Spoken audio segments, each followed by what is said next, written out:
கர்த்தர் நமக்கு தருகிறதான நல்ல வார்த்தை என்னவென்றால், தேவனுடைய பலத்த கரம் செய்பவை. தேவனுடைய பலத்த கரம், நம்முடைய தேவனாகிய கர்த்தருடைய கரத்தை குறித்து சொல்லப்பட்டிருக்கிறது. அது பலமுள்ள கரம், அது சாதாரண கரம் அல்ல. ஒரு குழியை தோண்டுகிறார்கள். தோண்டும் போது அதை தோண்ட முடியவில்லை என்றால் ஜேசிபியை கொண்டு வந்து என்ன செய்வார்கள்? தோண்டுவார்கள். அது எவ்வளவு கடினமாக இருந்தாலும் ஜேசிபி அந்த இடத்தில் அந்த காரியத்தை என்ன செய்கிறது.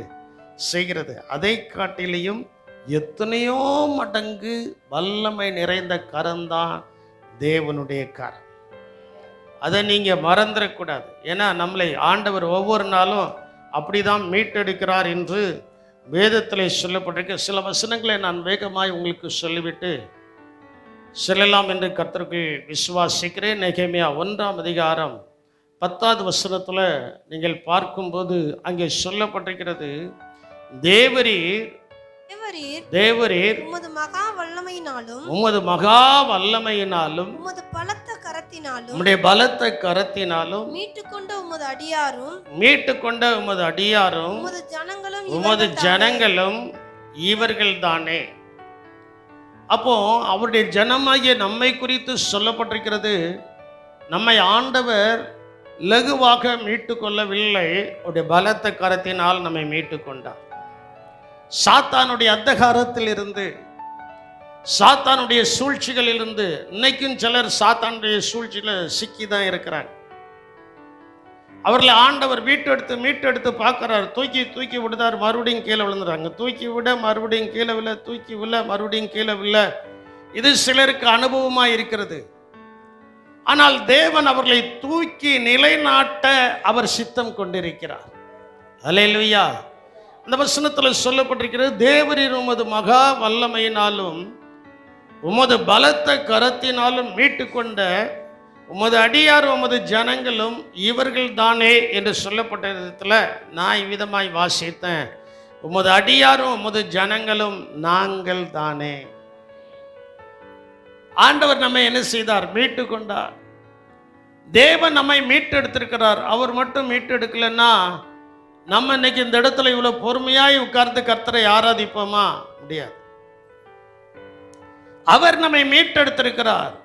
மீட்டெடுத்த தேவனாகிய கர்த்தர் பல காரியங்களில் இருந்து இந்த மீட்டெடுக்கிறதான தேவன் நெகேமியாவிலே நீங்கள் பார்க்கும்போது, நெகேமியா கடந்த கால சம்பவங்களை அவர் நெகேமியால எழுதுகிறார். ஆண்டவரே, எங்களை மீட்டெடுத்து எங்கள் பிதாக்கள் உம்மை மறந்துட்டார்கள், நாங்கள் உம்மை மறக்கல, அதனால எங்களுக்கு நீர் உதவி செய்யும். மீதியாயிருக்கிற அந்த குச்சிகளுக்கு ஒரு இடத்துல அவர் விதமாய் சொல்கிறார், மீதியாயிருக்கிற இந்த குச்சிகளை நீர் தளர்த்து விடும். தளர செய்யினா துளிர்விட செய்யும். அப்படியெல்லாம் நெகேமியா ஜெபிக்கிறதான ஜெபத்தை நாம் அங்கே பார்க்கிறோம். அதனால தேவனாகிய கர்த்தர் ஓங்கிய புயத்தினால முதலாவது இஸ்ரவேல் ஜனங்களை புறப்பட பண்ணினார். இஸ்ரவேல் ஜனங்களை குறித்து உங்களுக்கு தெரியும். மோசே பார்வோனுக்கு முன்னால போய் நிற்கிறான். ஆண்டவர் சொல்றாரு, எப்பா அவன் என்னுடைய பலத்த கையை காண மட்டும் கொஞ்சம் கடினமாக தான் இருப்பான். சில நேரங்களில் தேவனுடைய கரத்தை காண மட்டும் சில தேசங்கள் கடினமாக இருக்கும். ஆனால் தேவ கரை இறங்கிட்டுனா தானா புஷ்பமாய் மாறிவிடுவார்கள். தேவ கரம் நம்ம மேலே வந்து இறங்கணும். யாத்திராகமத்தின் புஸ்தகம் 6ஆம் அதிகாரம் 1வது வசனத்தில் நீங்கள் பார்க்கும்போது கர்த்தர் மோசேயின் இடத்தில் சொல்லுகிறதான ஒரு வார்த்தை அங்கே சொல்லப்பட்டிருக்கிறது. அப்பொழுது கர்த்தர் மோசேயை நோக்கி நான் பார்வோனுக்கு செய்வதை இப்பொழுது காண்பாய். பலத்த கையை கண்டு அவர்களை போகவிட்டு பலத்த கையை கண்டு அவர்களை தன் தேசத்திலிருந்து துரத்தி விடுவான். இதுக்கு அப்புறம் 3 அதிகாரங்களுக்கு பின்புதான் இஸ்ரவேல் ஜனங்கள் எகிப்திலிருந்து அவர்கள் புறப்பட்டு என்ன செய்தார்கள்? வந்தார்கள். அதுக்கு முன்பே ஆண்டவர் சொல்லிட்டாரு, என் பலத்த கரத்தை அவர்கள் என்ன செய்வாங்க? சொல்ல மாட்டீங்க. என் பலத்த கரத்தை அவர்கள் என்ன செய்வார்கள்? காண்பார்கள். இன்னைக்கு உங்களையும் என்னையும் பாதுகாக்கிறதான கரம் சாதாரண கரம் அல்ல. அது என்ன கரம்? அந்த பலத்த கரத்திற்குள்ள நம்ம அடங்கி இருக்கணும். அந்த பலத்த கரம் நம்ம மேல என்ன செய்யணும்? இருக்கணும். அதான் ஏசாயா 41:10 என் நீதியின் வலது கரத்தினால் உன்னை என்ன செய்வேன்? தாங்குவேன். பயப்படாத, நீ என் தாசன்.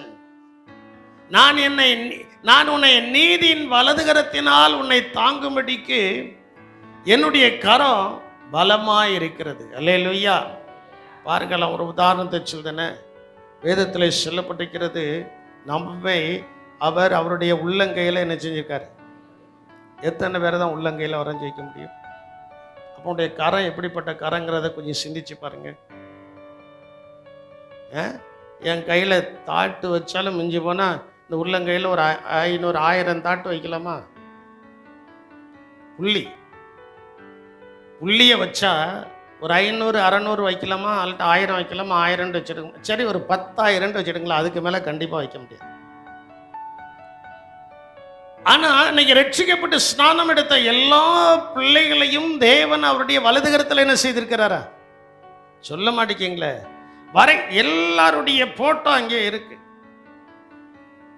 எல்லாருடைய போட்டோ அங்கே இருக்கு. அப்படி எல்லாரையும் வரைந்தது மட்டுமல்ல, எல்லாரையும் சுமக்குகிறதான தேவனுடைய கரம் நம்மை பாதுகாத்து கொண்டு இருக்கிறது. அல்லேலூயா. நம்ம என்ன செய்கிறது? பாதுகாத்து கொண்டு இருக்கிறது. அதனால்தான் சொல்லப்பட்டிருக்கிறது, துன்மார்க்கருடைய ஆலோசனையில் நடவாமலும் பாவிகள் பலிகளில் இல்லாமலும் பரியாசக்காரர் உட்காரும் இடத்தில் உட்காராமலும் கர்த்தருடைய வேதத்தில் பிரியமாயிருந்து இரவும் பகலும் அவருடைய வேதத்தை தியானிக்கிற மனுஷன் பாக்கியவான். அப்ப நல்லா நீங்க பாருங்க, அந்த கரத்தை குறித்து தியானிக்கணும்.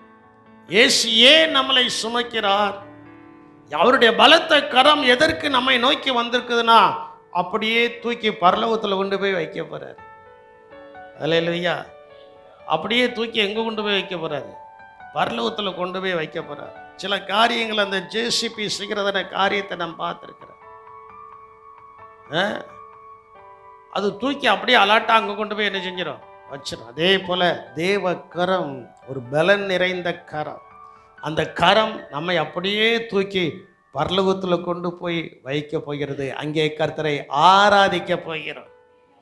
அந்த கரத்தை பார்வோன் காணும் வரைக்கும் இஸ்ரவேல் ஜனங்களை விட மாட்டான். உங்களுடைய கஷ்டங்கள், உங்களுடைய துன்பங்கள், உங்களுடைய துயரங்கள், யார் உங்களுக்கு இமிசை கொடுத்து கொண்டு இருக்கிறார்களோ, யார் உங்களுக்கு துன்பத்தை கொடுத்து கொண்டு இருக்கிறார்களோ, யார் உங்களுக்கு இக்கட்டுகளை கொடுத்து கொண்டிருக்கிறார்களோ, அவர்கள் கர்த்தருடைய கரத்தை பார்ப்பார்கள். அப்பொழுது நமக்கு ஒரு விடுதலை உண்டாகும். அல்லேலூயா. அப்பொழுது நமக்கு ஒரு விடுதலை என்ன செய்யும்? பார்வோன் கர்த்தருடைய கரத்தை பார்க்கிறான். 9 வாதைகள், 9 வாதைகள்ல அவன் யோசிக்கல, சிந்திக்கல. 10வது வாதையில அவன் தேவ கரத்தை பார்த்து 6வது வசனம் 6ஆம் அதிகாரம் 1வது வசனத்தில் சொல்லப்பட்ட வசனத்தின் படிகாரம் இஸ்ரவேல் ஜனங்களை எகிப்து தேசத்திலிருந்து விரட்ட ஆரம்பிச்சிட்டான். ஓடிப்போ ஓடிப்போ, அங்க நிற்காத. ஆண்டவர் சொல்லிட்டார், என் கரத்தை அவன் பார்ப்பான். அல்லேலூயா. நான் அடிக்கடி யோசிக்கிறது உண்டு, என்னுடைய வாழ்க்கையில் நான் அடிக்கடி யோசிப்பது உண்டு. ஆண்டவரே, இவ்வளவு பாடுகள், இந்த உபத்திரவங்கள், இவைகள் எல்லாவற்றையும் பார்க்கலையா அப்படின்னா இன்னைக்கு தான் அதுக்கு பதில் கிடைச்சிருக்கு. நேற்றைக்கு தான் அந்த அவைகள் எல்லாவற்றையும் கர்த்தர் என்ன செய்கிறாரா? பார்வோனை காட்டிலையும் ஜனங்களை இமுசப்படுத்தணும், உபத்திரவப்படுத்தணும், துன்பப்படுத்தணும்னு உலகத்தில் யாரும் இருக்க மாட்டாங்கன்னு நான் நினைக்கிறேன். அல்லேலூயா. அவ்வளவு துன்பங்கள். சம்பளம் கொடுக்க மாட்டான். சம்பளம் கொடுக்கட்டாலும் வேலை என்ன செய்யணும்? ஆலோட்டிகளை வைத்து அவர்களை வேலை வாங்கி அடித்து துன்பப்படுத்த ஆரம்பிச்சிட்டான். அப்பதான் ஆண்டவர் சொல்றாரு, பார்வோன் என் பலத்த கையை கண்டு அவர்களை போகவிட்டு, பலத்த கையை கண்டு அவர்களை தன் தேசத்திலிருந்து என்ன செய்வான்? நான் உங்களுக்கு ஒரே ஒரு காரியத்தை மட்டும் சொல்றேன். இன்று ஆராதனைக்கு வந்திருக்கிற உங்களுக்கு யார் நிமித்தம் உங்களுக்கு துன்பங்கள், யார் நிமித்தம் உங்களுக்கு இமிசைகள், யார் உங்களுடைய ஆசீர்வாதத்தை தடுத்து வைத்திருக்கிறார்களோ அவர்களுக்கு அவருடைய கண்களுக்கு முன்பு தேவ கரம் வந்து இறங்க போகிறது. அல்லேலூயா, அல்லேலூயா. தேவ கரம் வந்து என்ன செய்ய போகிறது? இறங்க போகுது. அங்கே ஒரு ராஜா இருந்தார். தானியேல் 5ஆம் அதிகாரத்திலே நீங்கள் வாசிக்கும் போது அங்கே பெல்சாத்சார் என்கிறதான் அவர் ராஜா இருக்கிறார். அவன் தேவனுடைய ஆலயத்தினுடைய பொருளை தவறுதலாய் அவன் பயன்படுத்தி கொண்டு இருக்கும்போது ஒரு கையுறுப்பு மட்டும் போய் என்ன செய்யுது? சில கையுறுப்பு மட்டும் போய் என்ன செய்யுது? இந்த கையுறுப்பு மட்டும் போய் எழுதிச்சுன்னா எப்படி இருக்கும் பார்க்கறதுக்கு? கொஞ்சம் யோசித்து பாருங்க. இது மட்டும் போய் எழுது. மேனே மேனே தெக்கேல் உபாசின், கடைசி 4 வசனங்கள் இருக்குண்டா. மேனே மேனே தெக்கேல் உபாசின்னு எழுதின உடனே இப்படி திராட்சை ரசத்தை குடிச்சவன் நல்ல சாப்பிட்டுட்டுனா அப்படியே கண்ணு மேலே போகுது, அசைய மாட்டுக்கு, கண்ணு உருள மாட்டுக்கு. என்னடா ஆச்சு, என்ன ஆச்சு எல்லாரும் கேட்கும்போது இல்லை, கையை மட்டும் காமிக்கிறான். அங்கேருந்து ராணி வந்தா, வந்து பார்த்துட்டு என்ன உமக்கு என்ன ஆச்சு, உமக்கு என்ன ஆச்சு, என்ன ஆச்சு? இல்லை அந்த பாரு, அந்த பாரு. பார்த்தா இதை வாசிப்பதற்கும் இதனுடைய விளக்கத்தை சொல்லுவதற்கும் ஞானிகளால முடியவில்லை, கல்தையினால முடியலை, அறிவாளிகளாலும் என்ன செய்யல முடியலை. எல்லாரையும் கூப்பிட்டு பார்த்து அவன் சொல்லிட்டான், அவனுடைய கழுத்தில் பொற் சரப்பணி என்ன செய்யப்படும்? அணியப்படும். அவன் தேசத்தில் 3வது அதிபதியாக என்ன செய்வான்? இருப்பான். இப்படி சொல்லியாச்சுன்னா எத்தனை சோசியர்களுக்கு ஆசை வந்திருக்கும், எத்தனை மந்திரவாதிகளுக்கு ஆசை வந்திருக்கும். எல்லாரும் போய் பிரயத்தனம் பண்ணி பார்த்தாங்க, ஒருத்தரால முடியலை. ஆனால் அந்த ராஜாவினுடைய இருதயம் கலங்கி போய் என்ன செய்கிறது இருக்கு. அப்பந்தான் ராணி போய் சொல்றா, உடைய தேசத்துக்குள்ள ஒரு மனுஷன் இருக்கிறார், உடைய தேசத்திற்குள்ள ஒரு மனுஷன், அவனுக்குள்ள என்ன ஆவி இருக்கு? பரிசுத்த தேவனுடைய ஆவி அவனுக்குள் என்ன செய்கிறது? அப்போ சகலத்தையும் அனுபவிக்கிற சகிக்கிற நமக்குள்ள என்ன ஆவி இருக்கு? சொல்ல மாட்டேங்கிங்களா? சொல்லல அப்படின்னா உங்களுக்குள்ள வேற ஆவி இருக்குன்ற அர்த்தம். நமக்குள்ள என்ன ஆவி இருக்கு? தேவனுடைய பரிசுத்த ஆவி அந்த மனிதத்துல இருக்கு. அதுலயும் ஒரு இக்கனை வச்சு பேசுதா, எங்கள் பிதாக்கள் அவனை சிறையாக என்ன செய்திருக்கிறார்கள்? பிடித்துட்டு சிறைவாசியா பிடித்துட்டு வந்திருக்கிறாங்க. சிறைவாசியா பிடிச்சிட்டு வந்தாலும் எப்படி வந்தாலும் அவனுடைய கண்களுக்கு முன்பு அவன் இருக்கிற இடத்துல தான் உன் காரியம் என்ன செய்ய போகிறது? வெளிப்பட போகிறது. நான் இதை எதற்காக சொல்றேன்னா, எந்த ராஜாவாக இருக்கட்டும், ராணியாக இருக்கட்டும், வசதி படைத்தவர்களாக இருக்கட்டும், உங்கள் பக்கத்தில் இருந்து உங்களை இமிசைப்படுத்தி துன்பப்படுத்தி உங்களை வித்தியாசமாய் பார்த்து பரியாசம் பண்ணுகிற யாராக இருக்கட்டும், அவருடைய கண்களுக்கு முன்பு தேவனுடைய பலத்தை செய்கைகளை செய்கிற அந்த கரம் இறங்க போகிறது. அல்லேலூயா. அந்த கரம் என்ன செய்ய போகிறது? இறங்க போகுது. அந்த கரை லேசான கரை நினைக்கிங்களா? அந்த கரை லேசான கரை நினைக்கல, அது சக்தி வாய்ந்த பல நிறைந்த செய்ய முடியாத காரியத்தை செய்ய வைக்கின்றதான ஒரு கரம். சரி, இப்போ எகிப்திலிருந்து வெளியில வந்தாச்சு. வந்ததுக்கு அப்புறம் 2 சைடும் மலைகள் நிரம்பி இருக்கிறது. பின்னால பார்வன் வரான், முன்னால என்னது வருது? சொல்ல மாட்டேங்கிங்களே, முன்னால என்னது வருது? செங்கடல் என்ன செய்கிறது? வருகிறது. என்னடா செய்ய, என்ன செய்ய? இனி முடியாது, நம்ம தப்பவே முடியாது. இந்த சூழ்நிலைமையிலிருந்து நம்ம என்ன செய்ய முடியாது? தப்பவே முடியாது என்பது மனுஷிக ஞானம், தப்ப முடியும் என்பது தெய்வீக ஞானம். அல்லேலூயா. இன்னைக்கு நிறைய பேருக்குள்ள மனுஷ ஞானந்தம் கடந்து அவர்களை ஆளுகை செய்து கொண்டு இருக்கிறதை தவிர தெய்வீக ஞானத்திற்கு அவர்கள் ஒப்பு கொடுக்கல. 6 லட்சம் புருஷர்களும் 6 லட்சத்துல -1 தான். மீதி எல்லாருக்குள்ளேயும் மனுஷ ஞானம்தான் செயல்பட்டதை தவிர இவனுக்குள்ள மட்டும்தான் தெய்வ ஞானம் என்ன செய்யப்பட்டது. அதே போல உங்களோடு கூட வேலை செய்கிற, உங்களோடு கூட இருக்கிற, உங்களோடு பழகின, உங்களோடு வளருகிற, உங்களோடு சம்பாத்தியம் பண்ணுகிற அத்தனை பேருக்குள்ளும் மாம்சிக ஞானம் தான் இருக்கிறதை தவிர உங்களுக்குள் இருக்கிற ஞானம் அவர்களுக்குள் இல்லை. அல்லேலூயா. மாம்சிக ஞானம், மனுஷ ஞானம் பயத்தை உண்டு பண்ணும். எதை உண்டு பண்ணும்? நல்லா என்னைய கவனிக்கணும். எதை உண்டு பண்ணும்? பயத்தை உண்டு பண்ணும். எதையும் செய்ய விடாது. எதையும் என்ன செய்யாது? செய்ய விடாது. செய்ய விடாத அளவுக்கு அவங்களுக்குள்ள இடைஞ்சல் பண்ணிக்கிட்டே இருக்கும். மோசே எதையும் செய்யக்கூடாதபடிக்கு அந்த மலைகளை பார்த்து ஜனங்கள் எல்லாம் மோசைக்கு விரோதமாய் வந்து நிற்கிறார்கள். மோசைக்கு விரோதமாய் வந்து என்ன செய்கிறார்கள்? நிற்கிறார்கள். மோசையால ஒன்றும் செய்ய முடியல. அவன் சொல்றா, நீங்க கொஞ்சம் சும்மா இருங்க. சில நேரங்களில் நானே இப்போ சிலர்கிட்ட சொல்லுவேன், நீங்க கொஞ்சம் சும்மா தான் இருங்களா. ஏசுநாதர் அதான் சொன்னார் மோசையின் இடத்துல, கொஞ்சம் ஜனங்களை கொஞ்சம் சும்மா இருக்க சொல்லுப்பா. ஒரு வசனத்தை கூட வாசிங்களா. 15ஆம் அதிகாரம், யாத்திரையாகவும் 15ஆம் அதிகாரம் 21வது வசனத்தை நீங்கள் வாசிக்கும் போது மோசே என்ன செய்தான் என்று அங்கே சொல்லப்பட்டிருக்கிறது. 15ஆம் அதிகாரம் 21வது வசனம். மோசே தன் கையை சமுத்திரத்தின் மேல் நீட்டினான். எத்தனை அதிகாரத்தில் இருக்கு? 14 வாசிமா. நீ உன் கோலை ஓங்கி. நான் எழுதியிருக்க, மோசே தன் கையை சமுத்திரத்தின் மேல் நீட்டினான். அப்பொழுது கர்த்தர் ராம் முழுவதும் பலத்தை கீழ்காற்றினால் சமுத்திரம் ஒதுங்கும்படி செய்து அதை வறண்டு போக பண்ணினார். ஜலம் பிளந்து பிரிந்து போயிற்று.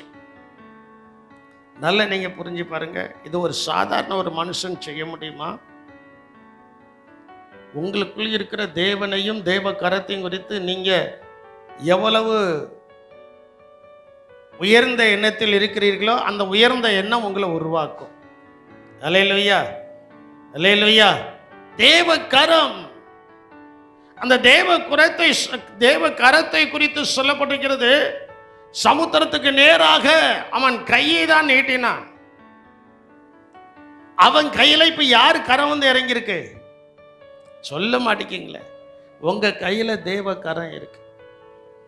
அதனாலதான் வாரம் இந்த இடத்துல வந்து நீங்க ஜெபம் பண்ணிட்டு போகும்போது உங்களுக்கு சுகம் உண்டாகுது. இந்த இடத்துல ஆராதிக்கும் போது என்னது உண்டாகுது? சுகம் உண்டாகுது. அது பல் வலியாக இருக்கட்டும், அது வயிறு வலியாக இருக்கட்டும், எந்த வலியாக இருக்கட்டும், முழு இருதயத்தோடு இதில் வந்து ஜெபம் பண்ணும்போது ஊழியக்காரன் உங்களுக்கு தலையில் கை வச்சு ஜெபம் பண்ணல, அந்த கை வந்து அது கர்த்தருடைய கரமாய் மாறுது. அல்லேலூயா. தேவ கரமாய் என்ன செய்யுது? மாறுது. தேவ கரம், தெய்வீக கரம். ஆண்டவர் சொல்றாரு, நீட்டுனா வெட்டாந்தரையா என்ன செய்தது? காணப்பட்டுச்சு. ஜலம் 2 சைடில் எப்படி இருக்கா? ஜலம் 2 சைடு எப்படி இருக்கா? பிளந்து. அந்த வார்த்தை தான் முக்கியம். பிளந்துங்கிற வார்த்தை இருக்கா? பிளந்து. இப்போ இது ஒரு சமுத்திரம்னு நினச்சிக்கிடுங்க. இந்த கருப்பாக இருக்கிறதா நடப்பாதன்னு வச்சுடுங்களா. உதாரணத்துக்கு சொல்லுத, இந்த சர்ச்சில் ஒரு சின்ன இடம் தான். இதை நீங்கள் கொஞ்சம் டிவைட் பண்ணி பாருங்கள். எனக்கு பின்னால் இப்போ பார்வன் வரான். இந்த சைடு ஒரு மலை இருக்கிறது, இந்த சைடு மலை இருக்குது. இந்த இடத்துல தண்ணி நிறையா இருக்குது. நான் என்னடா செய்ய? சமுத்திரத்தை நீச்சல் அடித்து தாண்டி என்ன செய்ய முடியாது, போக முடியாது. எனக்கு பின்னால் நீங்கள் எல்லாரும் இருக்கிறீங்க. தேவனுடைய பிள்ளைகள் எல்லாரும் என்ன செய்தீங்க? இருக்கிறீங்க. தேவ பிள்ளைகளாகிய நீங்கள் எல்லாரும் என் கூட சேர்ந்து தாண்டி என்ன செய்யணும்? வரணும். அப்போ ஆண்டவர் என்கிட்ட சொல்றாரு, நீ கையை மட்டும் நீட்டுப்பா அப்படின்னா, இந்த யோகேஷ் உட்கார்ந்துருக்காமல அந்த கருப்பு கோடு இருக்குல்ல, அதையும் இங்கே அனுஷியா உட்கார்ந்துருக்கார்ல அந்த கருப்பு கோடையும் ஆண்டவர் 2ஆ பிரிக்கிறார். நான் உங்களுக்கு புரியுத மாதிரி சொல்கிறேன். 2ஆ என்ன செய்தார்? நடுவில் இவ்வளோ இடம் இருக்கு, நடுவில் இவ்வளோ இடம் என்ன செய்யுது இருக்கு. இதை நான் தொட்டு பார்க்குறேன். இந்த சைடு இருக்கிறது என்னதுதான், 2 சைடு இருக்கிறது என்னதுதான், சொல்ல மாட்டேங்கிங்களே. எத்தனை பேர் முந்தி அடித்து ஓடும்போது அந்த தண்ணியை இப்படிலாம் தட்டிட்டு போயிருப்பாங்க. அப்படி தட்டியும் அது மதில் போல் நின்றதை தவிர உடையவில்லை. அல்லேலூயா. அது என்ன செய்யலை, நல்லா நீங்கள் புரிஞ்சு. அதே போல் எத்தனை சூழ்நிலைமோ உங்களை வந்து தாக்கட்டும், நீங்கள் உடைந்து போகிறவர்கள் அல்ல. தேவனுடைய பலத்த கரம் அதன் நன்மையாக அதன் பாதையில் நடுவாக உங்களை நடத்த போதுமானதாக இருக்கிறது. அல்லேலூயா. தேவக்கரம். நான் ஆலயத்தில் உட்கார்ந்து அப்படிதான் நான் சிந்திச்சேன். இது ஒரு பெரிய கடல். இந்த கடல்ல சிறிய பாதை. இந்த கருப்பு வந்து என்னது புரியலையோ உங்களுக்கு? கருப்பு வந்து ஒரு சிறிய பாதை. இந்த பாதையில் நான் நடந்து போகிறேன். எனக்கு பின்னால் நீங்களும் வாரீங்க. எத்தனை பேர் மோசையை தள்ளி விட்டுட்டு ஓடி இருப்பாங்கிறது தெரியாது. ஏன்னா பிரச்சனைகள் வரும்போது, கஷ்டங்கள் வரும்போது துண்டை காணும் துணியை காண்டு ஓடுத ஆள்கள் தான் நிறைய என்ன செஞ்சுருக்கோம், இருந்திருக்கோம். மோசை நிதானமாக போகிறார். எல்லாரும் போய் கரையேறியாச்சு. மோசை மறுபடியும் அவர் டேன் பண்ணி பின்னால் திரும்பி பார்க்குறான். கல்ல பைய இவனும்லாம் பின்னால் வாரா அப்படின்ட்டு அவன் நினைக்கும் போது ஆண்டவர் சொல்றாரு, ஒன்றும் இல்லைப்பா, என் ஜனங்கள் ஃபுல்லாக கரையேறட்டும். ஏறின உடனே மறுபடியும் அந்த கரத்தை என்ன செய், நீட்டு. வலதுபுறத்தி அந்த கரத்தை என்ன செய்ய, நீட்டு அப்படின்னு ஒன்று நீட்டிட்டான். நீட்டினா அது வரைக்கும் அந்த தண்ணீரானது இஸ்ரவேல் ஜனங்கள் கடந்து போவதற்கு மதிலாக நின்றது. அல்லேலூயா. அது வரைக்கும் அந்த தண்ணீர் எப்படி நின்னது? அடுத்த வசனத்தை வாசிங்கலாம். இஸ்ரவேல் புத்திரர் சமுத்திரத்தின் நடுவாக வெட்டாந்தரையிலே நடந்து போனார்கள். அவர்கள் வலதுபுறத்திலும் அவர்கள் இடதுபுறத்திலும் ஜலம் அவர்களுக்கு மதிலாக என்ன செய்தது? எப்படிங்க இது நடக்கும்? அந்த அளவுக்கு தேவ கரம் உங்கள் மேல இருக்கு. நீங்க செய்ய முடியாத காரியத்தை செய்யும்படி தேவ கரத்தில் உங்களை அர்ப்பணிக்கணும். அல்லேலூயா. மோசே அதைத்தான் செய்தான். ஆண்டவரே, நீர் சொன்னீர் 6 லட்சம் பேரை நான் விடுதலையாக்கி கொண்டு வந்துட்டேன். அவங்களுடைய துணைவியார், அவளுடைய பிள்ளைகள் எல்லாரும், அவங்க பண்டம்பாடி மிருக ஜீவன்கள் எல்லாத்தையும் நான் விடுதலையாக்கி கொண்டு வந்தாச்சு. ஆனா இப்ப இவங்களுக்கு ஒரு அற்புதத்தை செய்யணும். இந்த செங்கடலை அவர்கள் என்ன செய்யணும்? கடக்கணும். உங்களுடைய வாழ்க்கையில எத்தனையோ செங்கடலை கடக்க முடியாம உட்கார்ந்து புலம்பி தவித்து முறுமுறுத்து ஆண்டவருக்கு விரோதமான வார்த்தைகளை சொல்லியிருக்கீங்களா? அதை இன்னைக்கு நிறுத்தி ஆண்டவருடைய சமூகத்தில் ஒரு அறிக்கை செய்து விட்டால் அந்த முறுமுறுப்பு நம்மளை விட்டு நீங்கி அந்த இடத்துல கர்த்தர் ஒரு வாசலை திறக்க போகிறார். அதன் வழியாய் வேகமாய் நாம் கடந்து செல்ல போகிறோம். அல்லேலூயா. அதன் வழியாய் நாம் வேகமாய் என்ன செய்ய போகிறோம்? கடந்து செல்ல போகிறோம். என் வாழ்க்கையில் அதான் வசனத்தை தியானிக்கும் போது முதலாவது எனக்கு நான் தியானிப்பேன். என் பிள்ளைகளுக்காக, என் குடும்பத்திற்காக தியானிப்பேன். என் ஆவிக்குரிய பிள்ளைகளுக்காக தியானிப்பேன். ஆண்டவரே, யார் யாரெல்லாம் அந்த இக்கட்டில் இருக்கிறாங்க எனக்கு தெரியாது, உமக்கு தெரியும். உடைய பலத்த கரம் இறங்கி அவர்களை என்ன செய்யணும்? விடுதலையாக்க வேண்டும். அவர்களை என்ன செய்யணும்? விடுதலையாக்க வேண்டும். அவர்களை விடுதலையாக்குனா தான் ஆசீர்வாதமாக என்ன செய்வாங்க? இருப்பாங்க. நல்ல நீங்கள் அந்த வசனத்தில் பாருங்க. இஸ்ரவேல் புத்திரர் சமுத்திரத்தின் நடுவாக வெட்டாந்தரையிலே நடந்து போனார்கள். அவர்கள் வலதுபுறத்திலும் அவர்கள் இடதுபுறத்திலும் ஜலம் அவர்களுக்கு மதிலாக என்ன செய்தது? இது ஏது செய்தது அப்படின்னா தேவனுடைய கரம், தேவனுடைய பலத்த கரம். அல்லேலூயா. தேவனுடைய பலத்த கரம் இவைகளை செய்தது. இவைகளை என்ன செய்தது?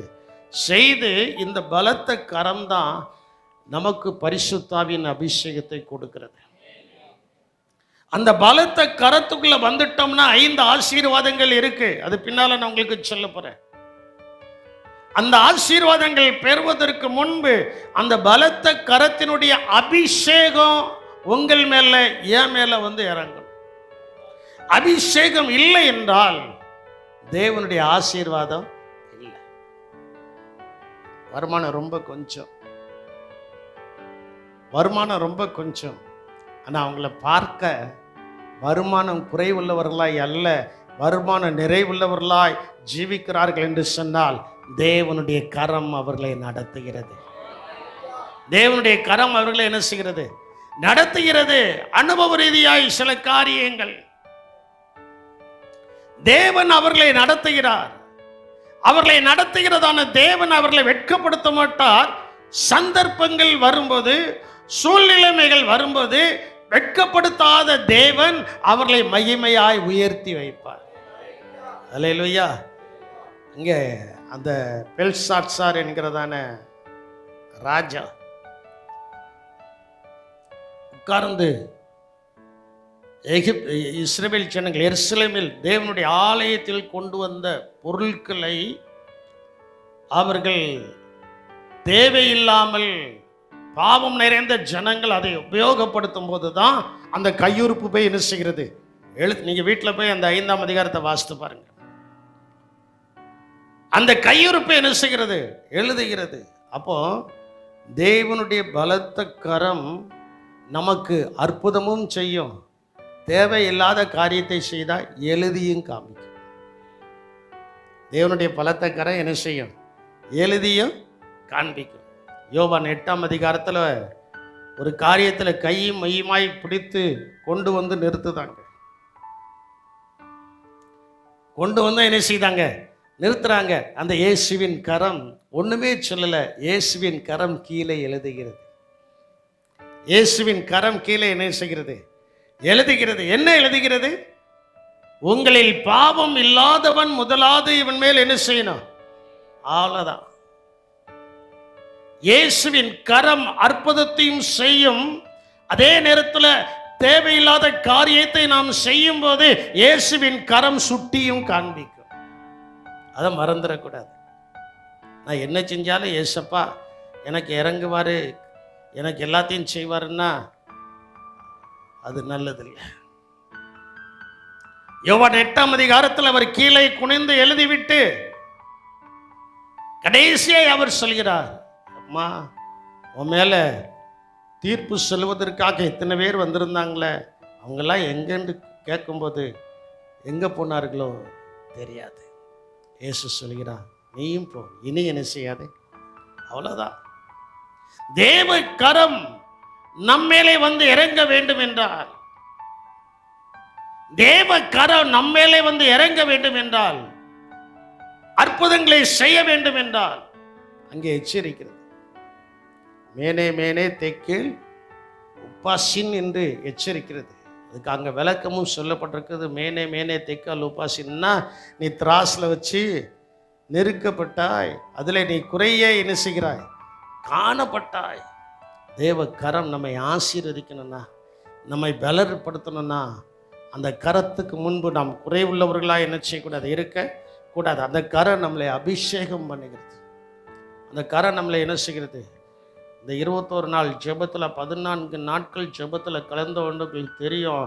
அவங்க சில நிமிடங்கள் ஆவியில் நிரம்பி அந்நிய பாஷைகளை பேசும்போது அந்த அபிஷேகம் அவர்களுக்குள்ளே நிரம்பி வழிகிறது. அல்லேலூயா, அல்லேலூயா. அங்காங்கே இருக்காதீங்க, இருக்கக்கூடிய இடம் இதுதான். ஆண்டவர் சபையில் ஒரு நல்ல ஜெப நேரத்தை ஏற்படுத்தி கொடுக்கிறாருன்னா அதற்கு ஒரு திட்டம் உண்டு, அதற்கு ஒரு சித்தம் உண்டு.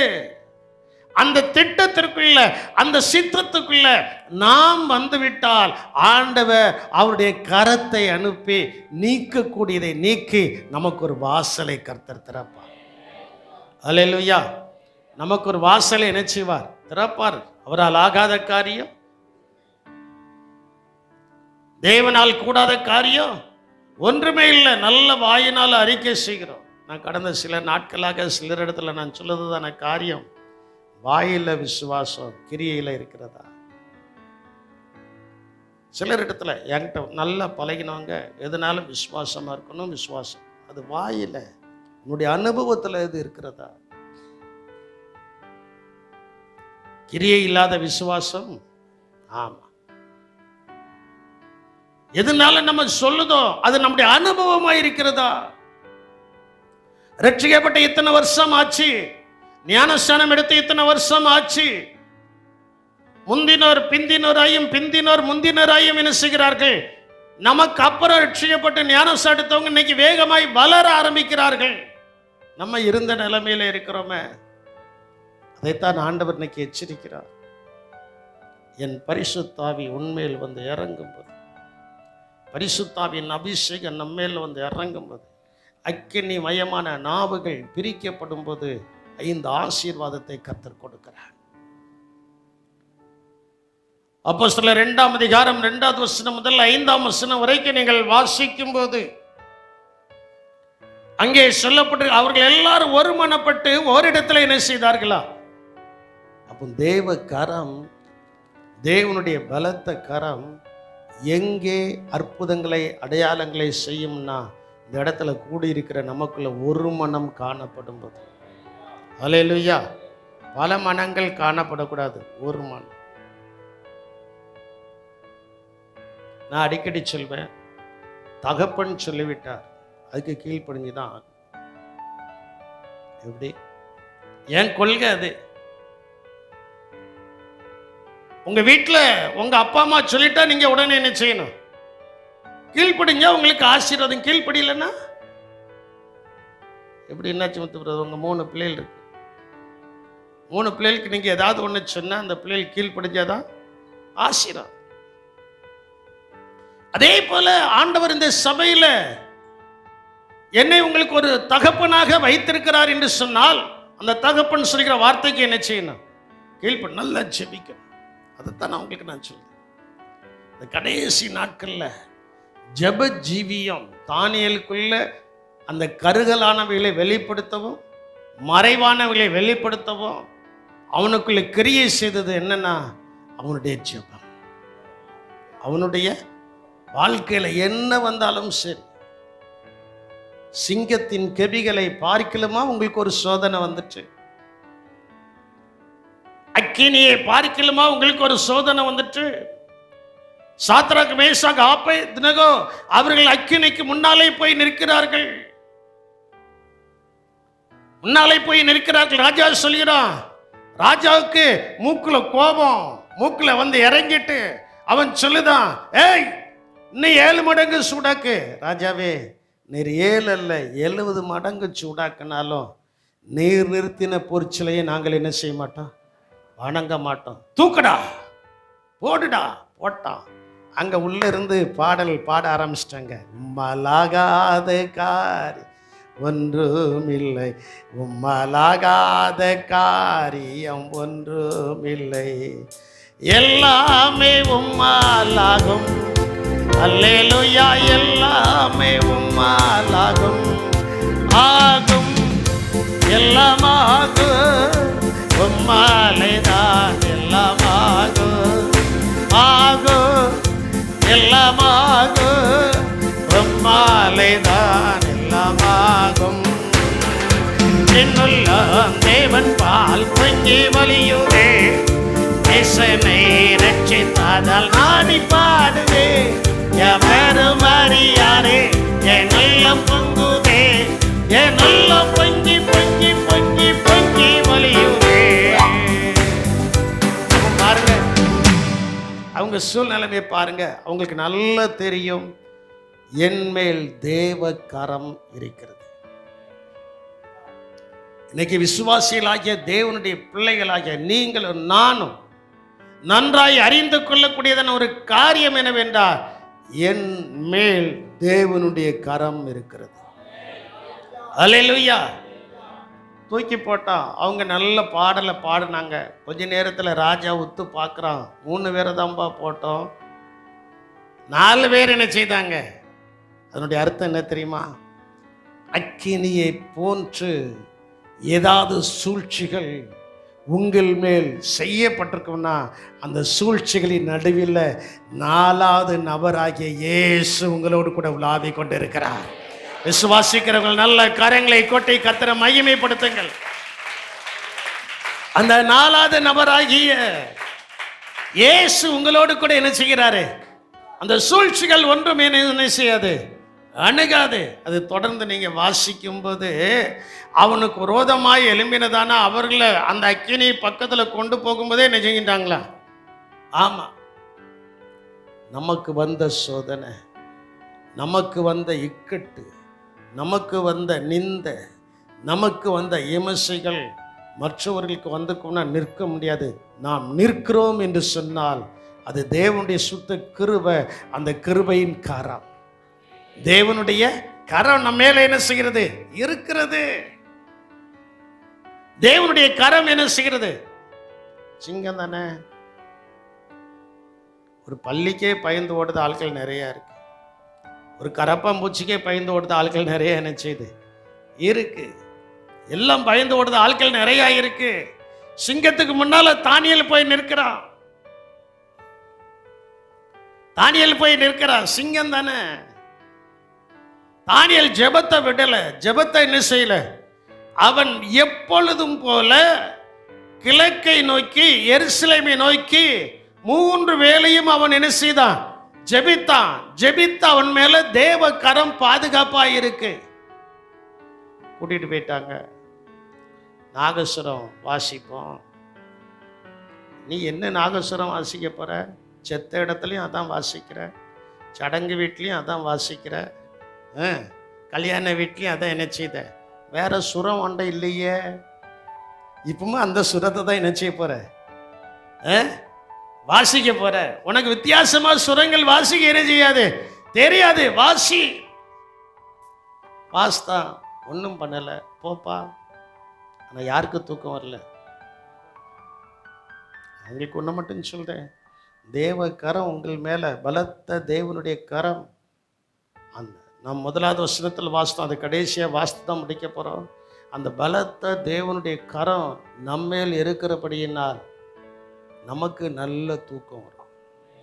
நம்முடைய தூக்கம், நான் ஒவ்வொரு நாளும் ஜெபம் முடிஞ்சு நான் ஜெபம்னு தானே. ஜெபம் என்ன தெரியுமா? நித்திரை எப்படி இருக்கணும்? வந்தவங்களுக்கு தெரியும் அந்த வசனத்தை. நான் ஜெபம் பண்ணிட்டு படுக்கிறதே அதான். என் நித்திரை எப்படி இருக்கணும்? இன்பமா இருக்கும். நித்திரை எப்படி இருக்கணும்? சிலருக்கு தூங்கியாச்சுன்னா கெட்ட சொப்பனை அது இதுன்ட்டு வந்து எல்லாம் அமுக்குதுன்னா உங்களுக்குள்ள ஏதோ ஒரு காரியம் என்ன செய்து இருக்கு. அதை இன்னைக்கு ஆண்டவர் வெளியில எடுத்து போடணும். வெளியில என்ன செய்யணும்? எடுத்து போடணும். அந்த அபிஷேகம் நம்ம மேல வந்து இறங்கணும். அபிஷேகம் நம்ம மேல வந்து என்ன செய்யணும்? இறங்கணும். ஆவியின் அபிஷேகம் நம்ம மேல வந்து என்ன செய்யணும்? இறங்கணும். அங்க சொல்லப்பட்டிருக்கிறது, அவர்கள் ஒருமனப்பட்டு ஒரு இடத்துல கூடியிருந்தது போது பலத்த காற்று அடிக்கிற முழக்கம் போல வானத்திலிருந்து சடுதியாய் ஒரு சத்தம் என்ன செய்துட்டு உண்டாகிட்டு அவர்கள் உட்கார்ந்த வீடு முழுவதையும் அதை என்ன செஞ்சிட்டு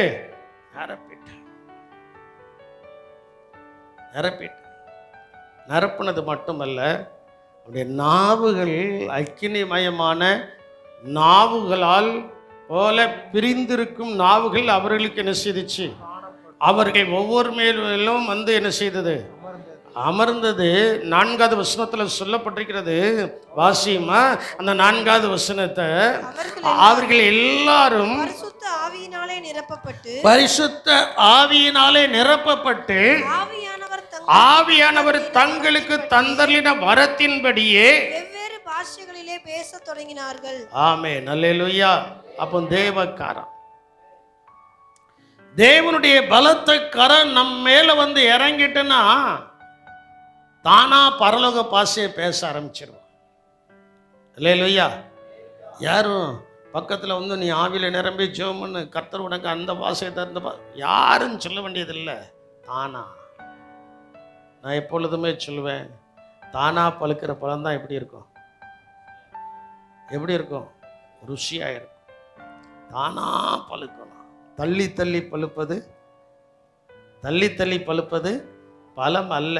கல் வச்சு மருந்தடிச்சு அது பண்ணி இதை பண்ணி தானா கசிஞ்சு. அந்த தானா கசிஞ்சு வரும்போது பரிசுத்தாவின் அபிஷேகம் அவங்களுக்குள்ள என்ன செஞ்சிடும்? இறங்க ஆரம்பிச்சிடும். பரிசுத்தாவின் அபிஷேகம் இறங்க ஆரம்பிச்சிட்டாலே நீங்கள் இப்பொழுது இருப்பதை பார்க்கிலும் 1000 மடங்கு ஆசீர்வதிக்கப்படும்படியான ஒரு மாற்றம் நமக்குள்ள வந்து இறங்கும். இன்னைக்கு அநேகருக்குள்ள மாற்றங்கள் இல்லை. எத்தனை வருஷம்? 20 வருஷம், எத்தனை வருஷம்? 40 வருஷம், எத்தனை வருஷம்? பரம்பரை. எத்தனை வருஷம்? பரம்பரை. மாற்றங்கள் இல்லை. காரணம் என்ன? மாற்றங்களை உண்டு பண்ணுகிற பரிசுத்த ஆவியானவருக்கு அங்கே இடம் இல்லை. மாற்றங்களை உருவாக்கிற பரிசுத்த ஆவியானவருக்கு எந்த வீட்டில், எந்த தனி நபருக்குள்ள, எந்த குடும்பத்தில், எந்த சபையில் இடம் இருக்கிறதோ அங்கே மாற்றங்கள் உருவாக்கப்படும். அல்லேலூயா, அல்லேலூயா. அங்கே மாற்றங்கள் என்ன செய்யும்? அந்த மாற்றங்கள் வரும்போது தான் ஆண்டவருடைய ஆசீர்வாதம் வரும். அந்த பரிசுத்த ஆவியின் அபிஷேகம் வந்தாச்சுன்னா நமக்குள்ள ஒரு 5 காரியங்கள் நடக்கிறது. எப்தா ஒரு சாதாரண ஆளு.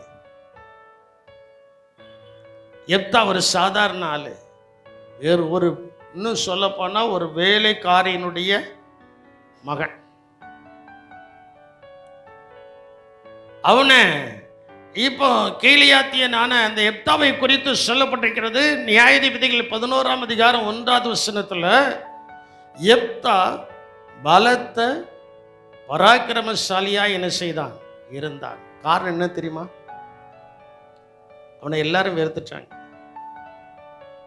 இப்ப அம்மான் புத்திரர்கள் வந்து நிற்கிறாங்க. நிற்கும் போது இந்த எப்தாவை கூப்பிட்டு பேசும்போது, நீங்க தான் என்னை வெறுத்து தள்ளிட்டீங்களப்பா, நீங்க தான் என்னை புறம்பே தள்ளிட்டீங்களா, நான் வரமாட்டேங்கிறான். இல்ல, நீர் வரணும், யுத்தத்துல ஜெயம் எடுப்பீர், நீர் தான் எங்களுக்கு நியாயாதிபதியா என்ன செய்யணும் இருக்குன்னு. அவனுக்குள்ள ஒரு பெருமை வரல, அவனுக்குள்ள ஒரு மேன்மை வரல. அவன் நேரே கர்த்தருடைய சமூகத்திற்கு என்ன செய்தான்? 16ஆம் அதிகாரத்தை வீட்டில் போய் வாசித்து பாருங்க. அவன் சீலோவாவில் இருக்கிற தேவனுடைய சமூகத்தில் போய் என்ன செய்தான்? சொன்னான், ஆண்டவரே, நீர் எனக்கு ஜெயத்தை கொடுக்கும்போது என் வீட்டிலிருந்து வெளியில காணப்படுகிற எதுவாக இருந்தாலும் அது உமக்கே சொந்தம். அது யாருக்கே? உமக்கு சொந்தம், உமக்கே சொந்தம். என் அன்பு தேவனுடைய சின்னமே, அவன் பலத்த பராக்கிரமசாலியாக இருந்தான். தேவனை ஆராதிக்கிற பிள்ளைகள் ஒருவரும் சோடைகள் அல்ல, அவர்கள் பலத்தவர்கள். ஏன்னா பரிசுத்தாவின் பலன் அவர்களுக்குள்ள வந்து இறங்கிட்டனாலே அவர்கள் பலனடைய ஆரம்பிக்கிறார்கள். அவர்கள் என்ன செய்கிறார்கள்? ஜனங்கள் எல்லாம் பார்த்துட்டாங்க, இனி இந்த பலத்த பராக்கிரமசாலியால தான் இந்த ஜெயம் என்ன செய்ய முடியும். அதே மாதிரி உங்கள் குடும்பத்தில், உங்களுடைய வம்சங்களில் உங்களை எல்லாரையும் ஜனங்கள் பார்க்க போகிறாங்க. இதுவரைக்கும் பார்த்ததை காட்டிலும் இனி வித்தியாசமாக பார்க்க போகிறாங்க. இந்த மகள், இந்த மகன் தான் இனி பலத்த பராக்கிரமசாலியாக இருப்பான். இவன் மூலமாக தான் கர்த்தர் கிரியை செய்ய போகிறார். அல்லேலூயா. இவன் மூலமாய் தான் கர்த்தர் என்ன செய்ய போகிறார்? கிரியை செய்ய போகிறார். 2வது, பலத்த சத்துருவின் கைக்கு அவர் நம்மை தப்புவிக்கிறார், விடுவிக்கிறார். பலத்த சத்துருவின் கைக்கு அவர் நம்மளை என்ன செய்கிறார்? விடுவிக்கிறார். 2 சாமுவேலின் புஸ்தகம் 22ஆம் அதிகாரம் 18வது வசனம். தேவனுடைய கரம் செய்கிறதான காரியத்தை பாருங்க. 2 சாமுவேல் 22:18. என்னிலும் பலவானாய் இருந்த என் பலத்த சத்துருவுக்கும் என் பகைஞருக்கும் என்னை விடுவித்தார். என்ன செய்தார்? இதுல இருந்து எனக்கு யாரும் விடுதலையே வாங்கி தர முடியாது. விடுதலையே வாங்கி, என்கிட்ட பண பலமும் இல்லை, பொருள் பலமும் இல்லை, ஆட்பலமும் இல்லை, ஒரு பலனும் இல்லை. ஆனால் என்கிட்ட தெய்வீக பலன் இருக்கிறது. அந்த தெய்வீக பலன் என்னை எல்லாருடைய கைக்கும் விடுதலையாக்கும். என்னை எல்லாருடைய கைக்கு என்ன செய்யும்? விடுதலையாக்கும். 3வது அங்கே சொல்லப்பட்டிருக்கிறது, பலத்த துருகமும் அடைக்கலமும் அரணுமாயிருக்கிற அந்த பலத்த கரம் நமக்கு அடைக்கலம், அரணும் துருகமுமா என்ன செய்கிறது? இருக்கிறது. சங்கீதம் 31ஆம் சங்கீதம் 2வது வசனத்துல ஆண்டவர் அழகாய் சொல்லுகிறார். 31:2, உமது செவியை எனக்கு சாய்த்து சீக்கிரமா என்னை தப்புவியும், நீர் எனக்கு பலத்த துருகமும். அவர் நமக்கு எப்படி இருக்கிறாரு? எல்லாரும் சொல்லுங்க, அவர் எனக்கு எப்படி இருக்கிறார்? எல்லாரும் உங்க இருதயத்தில் கை வச்சு சொல்லுங்க, இயேசு, இயேசு எனக்கு பலத்த துருகமும் எனக்கு அடைக்கலமான அனுகூலமாயிருக்கிறார், அரணுமாயிருக்கிறார், அனுகூலமானவரும் அவர்தான், அடைக்கலமானவரும் அவர்தான். அந்த இரட்சகராகிய இயேசு கிறிஸ்து நமக்கு பலத்த துருகமாயிருக்கிறார். நமக்கு அடைக்கலம் அவர்தான், நமக்கு அடைக்கலம் அவர்தான், அரணாயிருக்கிறார், பாதுகாப்பாயிருக்கிறார். அதுக்கு தான் பரிசுத்தாவினால நிரம்பி இருக்குன்ற அர்த்தம். பரிசுத்த ஆவியினால என்ன செய்யணும்? நிரம்பி இருக்கும். பரிசுத்த ஆவியினால நிரம்பி இருக்க ஆரம்பிச்சிட்டோம்னா ஆண்டவராகிய கர்த்தர் நம்மை பலத்த பராக்கிரமசாலியாய் மாற்றி எதன் மேலெல்லாம் ஜெயம் எடுக்க முடியவில்லையோ அதன் மேல கர்த்தர் ஜெயத்தை கொடுத்து எதிலிருந்தெல்லாம் விடுதலையாக வேண்டுமோ அதுல கர்த்தர் விடுதலையை கொடுத்து அவரே நமக்கு அடைக்கலமாய் அரணாய் வந்து இறங்குகிறார். அல்லேலூயா. இயேசுதான்.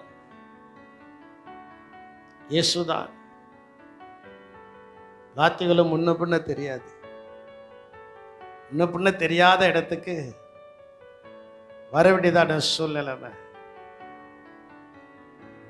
வந்தோம். இயேசு கூட இருந்தார். அல்லேலூயா. இயேசு கூட இருந்து ஒவ்வொரு காரியத்தையும் அவர் செய்ய ஆரம்பித்தார். ஒவ்வொரு காரியத்தையும் அவர் என்ன செய்தார்? செய்ய ஆரம்பித்தார். இனிமேலும் செய்வேன் என்றும் அவர் சொல்லி இருக்கிறார். அல்லேலூயா. செய்ய ஆரம்பித்தார். ஒவ்வொரு காரியத்தை செய்ய ஆரம்பித்தார். எதற்காக நான் சொல்றேன் அப்படின்னா, மாற்றுவதற்கு இன்னொரு வஸ்திரம் கிடையாது. ஒரு மஞ்ச பையன், ஒரு தகர பெட்டி இருந்தா, அதோட இந்த விளாத்திகுளத்துக்கு கடந்து வந்தேன் நான் மட்டும்தான். அதோடு இந்த விளாத்திகுளத்துக்கு கடந்து வந்தேன். பரிசுத்த ஆவியின் தேவன் கூட இருந்ததுனால கிராஜுவலா படிப்படியாய் உயர்த்தி வைத்திருக்கிறார். இன்னும் தீர்க்க தரிசனங்கள் நிறைவேற கர்த்தர் ஆயத்தமாயிருக்கிறார். அல்லேலூயா. சொல்லப்பட்ட அநேகம் தீர்க்க தரிசன வார்த்தைகள்ல அநேகம் நிறைவேறி இருக்கிறது. இன்னும் அநேகம் நிறைவேறக்கூடிய அந்த இடத்துல என்ன செய்கிறது? இருக்கிறது. 3 காரியங்கள். ஒரு மேரேஜை ரிஜிஸ்டர் பண்ணியாச்சுன்னா அதில் முதலாவது வரும் அப்ளிகேஷன் கிரியேட்டட். அதனுடைய அர்த்தம் என்ன? விண்ணப்பம் என்ன செய்யப்பட்டது? உருவாக்கப்பட்டது. ஏன் வேலை முடிஞ்சிச்சு. 2வது அந்த கிளர்க்கு அவர்கள் பார்த்தாச்சுன்னா அண்டர் ப்ராசஸ். 2வது கட்டம் அண்டர் ப்ராசஸ் என்ன? செயல்பாட்டு நிலைமையில் உள்ளது. இப்போ ஆண்டவர் உங்களுக்கு சொன்னதான தீர்க்கதரிசனங்கள் எல்லாம் உருவாக்கப்பட்டு செயல்பாட்டு நிலைமையில் இருக்கிறது. அல்லேலூயா. இந்த செயல்பாட்டு நிலைமையில் இருக்கிறதான அந்த காரியத்தை ஒரு டிஸ்ட்ரிக்ட் ரிஜிஸ்டர் பார்த்தாச்சுன்னா அவர் கம்ப்யூட்டர்ல லேசா ஒரு தட்டு தான் செய்வார். மேரேஜ் ரிஜிஸ்டர்ட் வந்துடும். அதே போல நமக்கு இப்பொழுது எல்லாவற்றையும் கிரியேட் பண்ணதான விண்ணப்பத்தை கிரியேட் பண்ணி வைத்திருக்கிறதான அந்த தேவனுடைய சபையில் நாம் செயல்பாட்டு நிலைமையில கர்த்தர் கொண்டு வந்து வைத்து அந்த தேவ கரை இப்படி வந்து நிற்கிறது. லேசா அமுக்குனா போதும், அந்த தேவ கரை நம்ம மேலே அமர்ந்திருந்து செய்ய முடியாத காரியத்தை செய்ய வைத்து ஜனங்கள் மத்தியில ஜாதிகள் மத்தியில கர்த்தர் நம்மை ஒரு மகிமையான சாட்சியாக கர்த்தர் நிறுத்த போகிறார். அல்லேலூயா. அல்லேலூயா. ஒவ்வொரு காரியத்திலையும் ஒவ்வொரு காரியத்தை படிப்பேன். நம்ம எவ்வளவோ கிரியேட் பண்ணி அனுப்பியாச்சு. அது இன்னும் செயல்பாடு நிலைமைனா பெண்டிங்கில் இருக்கு. அதை ஆண்டவர் பார்த்தாச்சுன்னா போதும், அந்த பெண்டிங் நீக்கப்படும். அதை ரிஜிஸ்டர் பண்ணி பதிவு செய்தி கர்த்தர் நமக்கு கொடுப்பார். அதான் பலத்த துருகம். அந்த பலத்த துருகம் நமக்கு அவிதமாக என்ன செய்கின்றன? அந்த பரிசுத்த ஆவியினால நிரம்பி இருந்துச்சுன்னா அவருடைய கரத்திற்குள் அடங்கி இருக்க நம்ம அடங்க வேண்டும். அவர் நம்மளை உயர்த்துவார். அல்லேலூயா. அதனால்தான் யோவான் ஸ்நானகன் இயேசுவை குறித்து சாட்சி கொடுக்கும்போது ஒரே ஒரு வார்த்தை சொன்னார். என்ன வார்த்தைன்னா, நான் சிறுகவும் நீர் என்னில் என்ன செய்யணும். அப்போ அவர் நம்மில் பெருக வேண்டும், நாம் சிறுக வேண்டும் என்றால் அவருடைய பலத்த கரத்திற்குள் அடங்கி இருக்க வேண்டும். 1 பேதுருவின் புஸ்தகம் 5ஆம் அதிகாரம் 6வது வசனத்திலே சொல்லப்பட்டிருக்கிறது, ஏற்ற காலத்தில் அவர் உங்களை உயர்த்தும்படிக்கு அவருடைய பலத்த கைக்குள் அவருடைய பலத்த கைக்குள்ள என்ன செய்யுங்க. இந்த பலத்த கை அற்புதமும் செய்யும், எல்லாம் செய்யும், எல்லாம் செய்து நம்மளை உயர்த்தும். நம்மளை என்ன செய்யும்? உயர்த்தும். அவருடைய கரத்திற்குள்ள நம்ம அடங்கி இருந்து அப்பாண்டு கூப்பிட்டாச்சுன்னா போதும். தகப்பனே என்று கூப்பிட்டாச்சுன்னா போதும். தகப்பனே என்று கூப்பிட்டாச்சுன்னா அவர் நம்மை தள்ளிவிட மாட்டார், அனைத்து நமக்கு செய்யக்கூடிய நன்மைகளை செய்வார். அல்லேலூயா. ஏற்ற காலத்தில் தேவன் உங்களை உயர்த்தும்படிக்கு, மனுஷன் அல்ல. நான் தான் உங்கள்கிட்ட முதலாவதே சொல்லிட்டேன், மாம்சிகம் தெய்வீகம். நாம் தெய்வீகமானவர்கள், மாம்சிகமானவர்கள் அல்ல. ஆனால் இருப்பது மாம்சிகத்தில் இருக்கிறோம், நம்முடைய குணங்கள் எல்லாம் தெய்வீகமானது. அல்லேலூயா. அப்ப அந்த பலத்த கரம் முதலாவது நம்மை பராக்கிரமசாலியாய் மாற்றுகிறது, 2வது நம்மை விடுதலையாக்குகிறது, 3வது நமக்கு அரணாய் இருக்கிறது, 4வது நம்மளை என்ன செய்கிறது? சொல்ல மாட்டேங்கிங்களே. 4வது நம்மளை என்ன செய்கிறது? உயர்த்துகிறது. உயர்த்திக்கிட்டே இருக்கு. நல்லா என்னைய கவனிக்கணும். அந்த பலத்த கரம் நம்மளை என்ன செய்கிறது? உயர்த்திக்கிட்டே இருக்கு. கடைசி அந்த உயர்த்தக்கரம் என்ன செய்ய போகுது தெரியுமா? வாசிங்க. ஏசாயா 60ஆம் அதிகாரம் 22வது வசனத்தை நீங்கள் வாசிக்கும்போது அழகாய் சொல்லப்பட்டிருக்கிறது. 60ஆம் அதிகாரம் 22வது, சின்னவன் ஆயிரமும் சிறியவன் பலத்த ஜாதியுமாவான், கர்த்தராகிய நான் ஏற்ற காலத்தில் இதை தீவிரமாய் நடப்பிப்பேன். அல்லேலூயா. ஆண்டவர் சொல்றது என்ன? சின்னவனாய். இந்த சபையில சிறியவர்கள் என்று நீங்கள் யாரெல்லாம் நினைக்கிறீர்களோ உங்களை 1000 மடங்கு ஆசீர்வதிக்கப்படும். தேவனுடைய கரம் உங்களை அப்படி ஆசீர்வதிக்க போகுது. நீங்க யாரெல்லாம் நான் சின்னவன் சின்னவன் சின்னவன் சின்னவன் அப்படின்ட்டு புலம்பிட்டு இருக்கீங்களோ, அந்த புலப்பத்தை கர்த்தர் இன்னைக்கு மாத்தி உங்களை 1000 மடங்கு ஆசீர்வதிக்க போறார். அதுக்கு தேவ கரம் இந்த இடத்துல இறங்கி இருக்கிறது. தேவனுடைய பலத்த கரம் இந்த இடத்துல என்ன செய்கிறது? இறங்கி இருக்கிறது. அவன் அந்த சின்னவன் 1000மும் சிறியவன், ஆமா, எப்தாவன் மாதிரி அவன் பலத்த காரணம் என்ன தெரியுமா? எப்தா கர்த்தருடைய சமூகத்தை வாஞ்சித்தான். கர்த்தருடைய சமூகத்தில் இருக்கிற பரிசுத்தாவின் அபிஷேகத்தினால நிரப்பப்பட கர்த்தருடைய கரம் நம்மேல் வந்து அமர்ந்து நம்மை தைரியப்படுத்துகிறது. அல்லேலூயா. நம்மேல் வந்து அமர்ந்து என்ன செய்கிறது? தைரியப்படுத்துகிறது. அப்போ அந்த தைரியம் நமக்குள்ள வரணும்னா இப்போ நீங்க வாசிங்க. நெகேமியா 1ஆம் அதிகாரம் 10வது வசனத்தை வாசித்து நாம் முடிக்க போகிறோம். தேவரீர் உமது மகா வல்லமையினாலும், எல்லாரும் எடுத்துடுங்க. அல்ல ஸ்க்ரீனில் டெலிகாஸ்ட் பண்ண போதில்ல, அதை பாருங்க. பார்த்து எல்லாரும் சேர்ந்து வாசிங்க. தேவரீர் உமது மகா வல்லமையினாலும் உமது பலத்த கரத்தினாலும் மீட்டு கொண்ட உமது அடியாரும் உமது ஜனங்களும் நான் தானே. அப்படி சொல்லுங்க, நான் தானே. அல்லேலூயா. என்னை மீட்டு கொண்டவரும் என்னுடைய வல்லமையினாலும் உம்முடைய பலத்த கரத்தினாலும் மீட்டு கொண்ட உமது அடியாரும் உமது ஜனங்களும் நான் தான்ப்பா. என்னை மீட்டு கொண்டு பரிசுத்தாவின் அபிஷேகத்தை என் தலையின் மேல கொடுத்து பரிசுத்த ஆவியினால் என்னை நிரப்பி என்ன ஆசீர்வாதங்கள் எல்லாம் என் வாழ்க்கையில வந்து இறங்க வேண்டுமோ அவைகள் எல்லாவற்றையும் நீர் கொடுத்து கொண்டு இருக்கிறீரே என்று சொல்லி கர்த்தரை கொஞ்ச நேரம் நல்ல கரங்களை கொட்டி ஆவியில நிரப்பி கர்த்தரை துதியுங்கள். நல்ல கரங்களை கொட்டி கர்த்தரை துதிக்கணும். நான் ஜெபித்து முடிக்க போறேன்.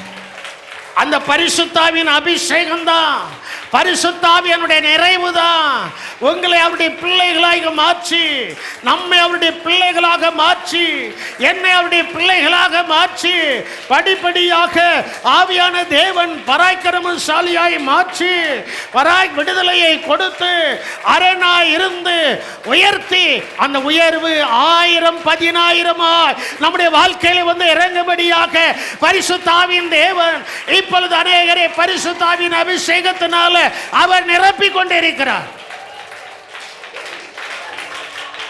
ஓ ரபால பால பால பௌந்தர ரபால பாலபி சதுர ரபால பாலபி கபாலபா. எங்கள் கிருபையும் இரக்கம் நிறைந்த எங்கள் அன்பின் இரட்சகரே, நாங்கள் உம்மை துதிக்கிறோம், உம்மை ஸ்தோத்திரிக்கிறோம் கர்த்தாவே.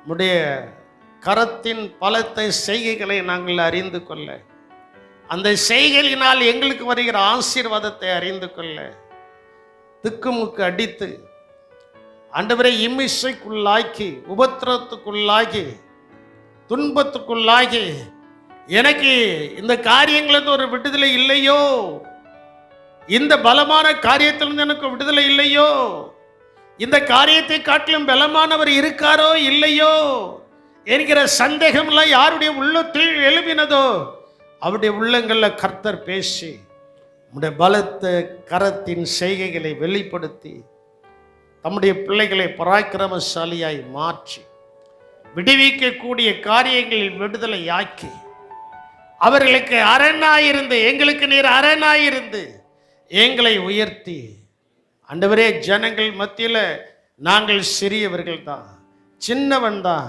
எங்களை 1000 10,000 எங்களை பெருக செய்ய உடைய பலத்த கரம் எங்கள் மேல் இறங்கி இருக்கிறபடியினால் உமக்கு நன்றி சொல்கிறோம், உமக்கு நன்றி சொல்கிறோம், உமக்கு நன்றி பலிகளை நாங்கள் தாராளமாய் செலுத்துகிறோம் கர்த்தாவே. நீர் எங்களை ஆசீர்வதித்தரலாம். நாட்கள் முழுவதும் வருகை மட்டும் உடைய பலத்த கரம் எங்களோடு கூட இருந்து உடைய செய்கைகளில் நாங்கள் மகிழ்ச்சி அடைய, சந்தோஷம் அடைய கர்த்தர் எங்களுக்கு அனுக்கிரகம் பாராட்டியறலாம். இயேசுவின் நாமத்தில் ஜெபிக்கிறோம் எங்கள் ஜீவனுள்ள நல்ல தகப்பனே, ஆமென்.